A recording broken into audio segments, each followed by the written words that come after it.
డబ్బు, అనారోగ్యం, ఉద్యోగం, వ్యాపారం అప్పులతో బాధపడుతున్నారా? మీకోసమే మేనిఫెస్టింగ్ మిరాకిల్స్ 11 days ప్రోగ్రామ్. నమస్తే, వెల్కమ్ టు సుమన్ టీవీ. ప్రస్తుతం మనతో పాటు ఉన్నారు realtor oxygen founder Nandi Rameshwar Rao గారు. సార్తో మాట్లాడదాం. నమస్తే సార్. నమస్తే సార్, హైదరాబాద్లో రెంట్ హౌసెస్కి డిమాండ్ బాగా పెరిగిపోయింది. చాలామంది హైదరాబాద్లో వలసదారులు ఎక్కువ ఉంటారు. పిల్లల చదువుల కోసమనో లేదంటే ఉద్యోగరీత్యా అని ఇక్కడికి వచ్చిన వాళ్ళు ఉంటారు కదా, వాళ్ళందరికీ కూడా రెంట్ అనేది ఒక పెద్ద టార్గెట్ అయిపోయింది. ఓనర్స్ కూడా అలానే ఉన్నారు. రెంట్ల మీద రెంట్లు బాగా పెంచేస్తున్నారు. గతంలో చూసుకుంటే సంవత్సరానికి ఒకసారి పెంచడం జరిగేది. ఇప్పుడు చూస్తే ఏటా 2 సార్లు పెంచుతున్నారు రెంట్ కూడా. మరి దీని మీద ఏం చెప్తారు మీరు? రెంట్లు అనేది ఒక బిజినెస్ అయిపోయిందండి. ఎందుకంటే హైదరాబాద్కి ప్రస్తుతానికి సంవత్సరానికి లక్షల్లో వలసలు జరుగుతున్నాయి, మైగ్రేట్ అయిపోతున్నారు. ఎందుకంటే Hyderabad is a place in entire country, liveable city, usable city, calm city, no natural calamities, cost of living is very cheap, culture of people is very good, and infrastructure, there's no end, there's no limit. సీట్లో ఏ CM ఉన్నా ఏ party ఉన్నా real ఎస్టేట్గా అద్దు లేదు. So rental income అనేది ఇప్పుడు చాలామందికి passion ఏంటంటే, ఒకప్పుడు ఇల్లు కొనుక్కోవడం ప్యాషన్, ఇప్పుడు ఇల్లు కొనుక్కొని సెకండ్ హౌస్ థర్డ్ హౌస్ కొనుక్కొని రెంటల్ ఇన్కమ్ కోసం కొనుక్కుంటున్నారు. ఆదాయం వస్తుంది కాబట్టి కన్సిస్టెంట్. ఒక పక్క ప్రాపర్టీ ల్యాండ్ రేట్ అప్రిషియేట్ అవుతుంటుంది, ఒక పక్క రెంట్ వస్తుంటుంది. కోర్స్ కొన్ని మెయింటెనెన్స్ 10 సంవత్సరాలు మెయింటెనెన్స్ ఇష్యూస్ ఉంటాయి, అది మైనర్, కొద్ది డబ్బులు పోతాయి రెంట్లో. 1 month రెంట్ మెయింటెనెన్స్కి వచ్చినట్టు అయిపోతుంది. సో ట్రెండ్ అయిపోయింది కాబట్టి ప్రతి ఒక్కడు అంటే ఇప్పుడు అది చెప్పొచ్చలేదు. ఇప్పుడు అందరూ second wave third wave famous అయిపోయింది, కరెక్ట్ కాదు. బట్ అట్లా సెకండ్ హౌస్ థర్డ్ హౌస్ అంటే డబ్బులు ఉంటే ఇంకెక్కడో పెట్టుకునే ఇల్లు పెట్టుకుంటే ఉండడం కావాల్సినప్పుడు ఉండొచ్చు, లేనప్పుడు అద్దెకివ్వచ్చు. అప్పుడు ఏమవుతుంది, ఆ ట్రెండ్లో మా ఫ్రెండ్ కొన్నాడు, మా బాబాయ్ కొన్నాడు, నేను కొన్నా, మా చెల్లి అంటే ఒకరు చూసి ఒకరు కొనుక్కుంటారు. చాలామంది చూసుకుంటే లేడీస్తో వాళ్ళ ఇంట్లో పెద్ద టీవీ ఉంది, నువ్వు వాడు క్లాస్మేట్స్ మా ఇంట్లో చిన్న టీవీ ఎందుకు, ఏ టీవీ అయినా బొమ్మ కనిపిస్తుంది కదా. బట్ మనం ఎలా కంపేర్ చేసుకుంటే అక్కడ బెంచ్ గారు ఉంది, నువ్వు మారితే అది ఆయన ఫేటు, ఇది ఈయన ఫేటు, లేదా మీ ఫేటు.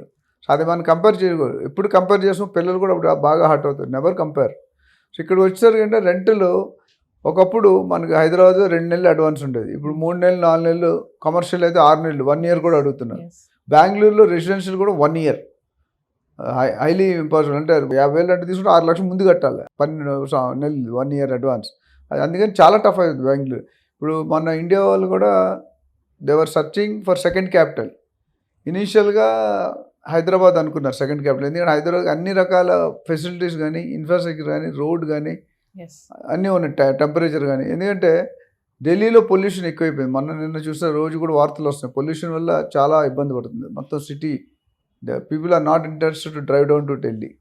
సో అన్నీ హైదరాబాద్ అనుకున్నారు. ఇప్పుడు లేటెస్ట్ నాకు మొన్న న్యూస్లో చూసినట్టే హైదరాబాద్ కూడా అమరావతిని చేద్దాం అనుకుంటున్నారు క్యాపిటల్. అప్పుడు హైదరాబాద్ యూనియన్ టెరిటరీ, ఏదోటి అవ్వాలి. ఇప్పుడు హైదరాబాద్ ఏదోటి చేయాలి.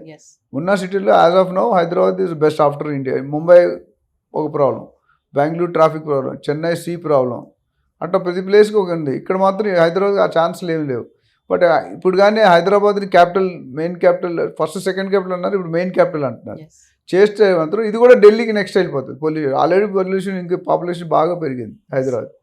సో రెంటల్ ఇన్కమ్ ఏమవుతుందంటే ఇట్స్ గుడ్, పెద్ద ఎక్కువ రిటర్న్స్ రావు. రెసిడెన్షియల్ రెంటల్లో అయితే మీకు 2.5 to 3% వస్తుంది, బట్ అసెట్ వాల్యూ పెరుగుతుంది, రైట్.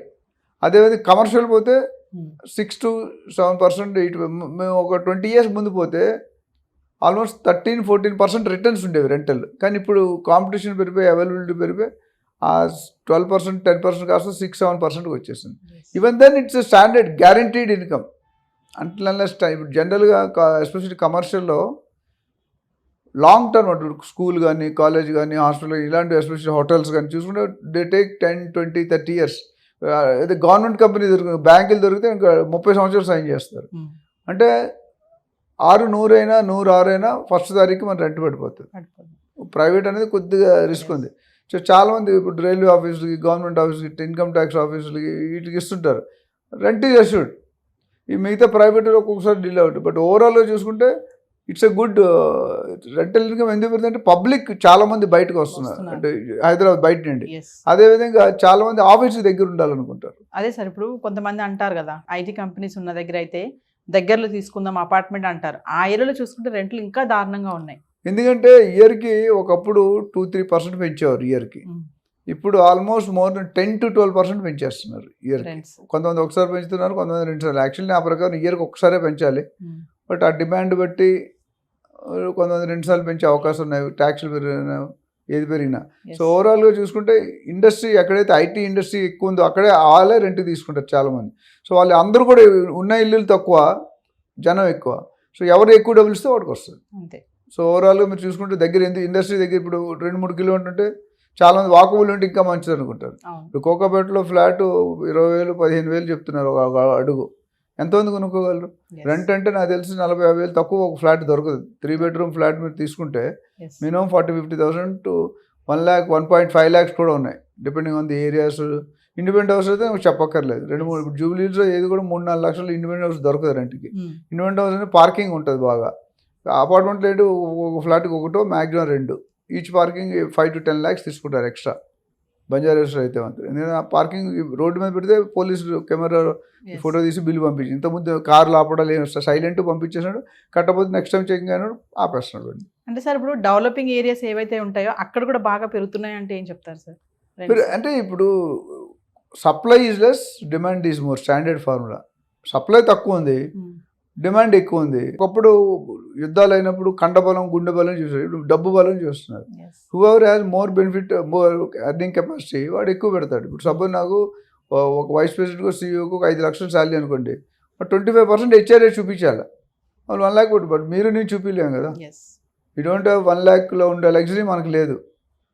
ఇప్పుడు 2 bedroom కూడా మినిమం చూసుకుంటే ఊరి చివరిలో 10,000 తక్కువ, 10-15,000 మినిమం.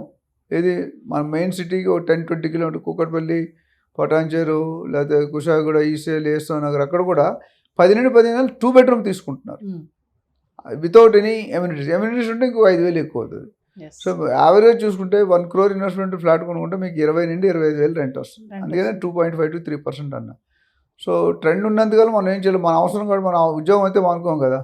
ఓ 5,000-10,000 కన్నా మన భార్యకి, మన పిల్లలకి, తల్లిదండ్రులకి దగ్గర ఉండాలని దగ్గరలో తీసుకుంటారు 5,000. నాకు చాలామంది కస్టమర్స్ వస్తుంటారు. కుక్కటిపల్లిలో వాళ్ళిద్దరు వైఫ్ అండ్ హస్బెండ్ ఇద్దరు ఎంప్లాయీస్ 35,000 పెట్టి 2 bedroom తీసుకున్నారంట. బాగుంటుంది సార్, పాష్ ఉంటుంది. 2 bedroom 35,000 అవసరం. నేను అది చెప్పాను, మీరు ఇల్లు కొనుక్కొని ఈఎంఐ కట్టుకోండి. ఈఎంఐ తక్కువ పడుతుంది మీకు.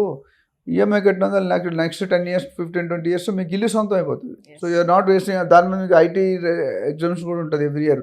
మీరు కట్టిన ఈఎంఐస్లో సర్టన్ పోర్షన్ మనకి ఎగ్జామ్షన్ వచ్చేస్తుంది.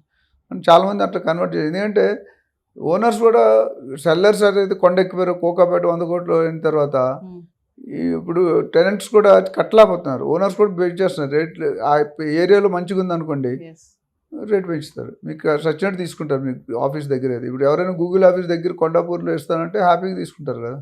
జేబేరి ఎన్క్లేవ్ అని ఒకటి ఉంది, మురళీమోహన్ గారు చేశారు. 750 రూపాయలు అమ్మేడు గజం 90s లో. ఈరోజు 2,50,000 ఉంది. Varies 750 rupees, varies 2,50,000. సో ఓవరాల్గా రెంటల్ డిమాండ్ రాను పెరుగుతుంది. మేబీ RRR వచ్చిన తర్వాత కొద్దిగా ఎక్స్టెండ్ అయితే ఆ రోడ్డు ట్రావెల్ తగ్గుతుంది కదా, పీపుల్ ఆర్ గోయింగ్. పొల్యూషన్ కూడా దూరం వెళ్ళకుండా తక్కువ ఉంటుంది. You're coming towards city, the pollution levels are very high, noise levels are very high. నేను మొన్న ఫారెన్ కంట్రీకి వెళ్ళాను, థాయిలాండ్కి. ఒక్కడు కూడా హార్న్ కొట్టట్లేదు రోడ్డు మీద. ఒక కారు వెనకాల ఇంకో కారు, ఒక కారు వెనకాల ఒక వెనకాల, మధ్యలో 10 feet. ఎంత స్లో అంటే అసలు పబ్లిక్ నడుస్తుంటే 20 అడుగుల ముందే ఆపేస్తారు. ద డిసిప్లిన్ మన దగ్గర అది రాలేదు. ఒక్క సెకండ్ ఆగితే బంబాట్ చేస్తాడు, హార్ట్ అటాక్ వస్తాడు. సో ఓవరాల్గా real estate is going to, rental పెరుగుతుందంటే రియల్ ఎస్టేట్ పెరుగుతున్నట్టు. ఇల్లులు కావాలి కదా, అంటే కన్స్ట్రక్షన్ కావాలి కదా. ఇండియా కూడా కొన్ని లక్షల యూనిట్లు కావాలి రానున్న నెక్స్ట్ 10 yearsలో. బై 2030 $1 trillion బిజినెస్ ఉంది. బై 2040 $10 trillion ఉంది. ఇవన్నీ కూడా రియల్ ఎస్టేట్లో. అందుకని రేవంత్ రెడ్డి గారు రియల్ ఎస్టేట్ వింగ్ ఆయన దగ్గర పెట్టుకున్నారు. అంటే సార్ ఏదేమైనా ఇంటిపైన ఆదాయం వస్తుంది కాబట్టి ఈ రెంటల్ అనేది కూడా ఒక బిజినెస్ అయిపోతుంది కదా సార్. అయిపోయింది ఆల్రెడీ. సర్వీస్ అపార్ట్మెంట్స్ అని, రెంటల్ అని. మీరు సర్వీస్ అపార్ట్మెంట్ ఒక రూమ్ హోటల్కి 5,000 అంటే 1,500 ఇస్తున్నాడు. సేమ్ ఫెసిలిటీ ఇంచుమించు. ఓన్లీ కొద్ది అంబియన్స్ ఉంటుంది, స్విమ్మింగ్ పూల్ అవి కొంతమంది అవి కూడా పెడుతున్నారు. చాలా ఉన్నాయి హైటెక్ సిటీ, గచ్చిబౌలి, జూబ్లీస్ ప్రాంతాల్లో. ఒక రోజుకి 3,000 తీసుకుంటారు. ఇంత రూమ్ ఇచ్చి అందులో చిన్న కిచెన్ పెట్టేస్తారు. Room, kitchen and toilet 3,000. అసలు అంత పడదు.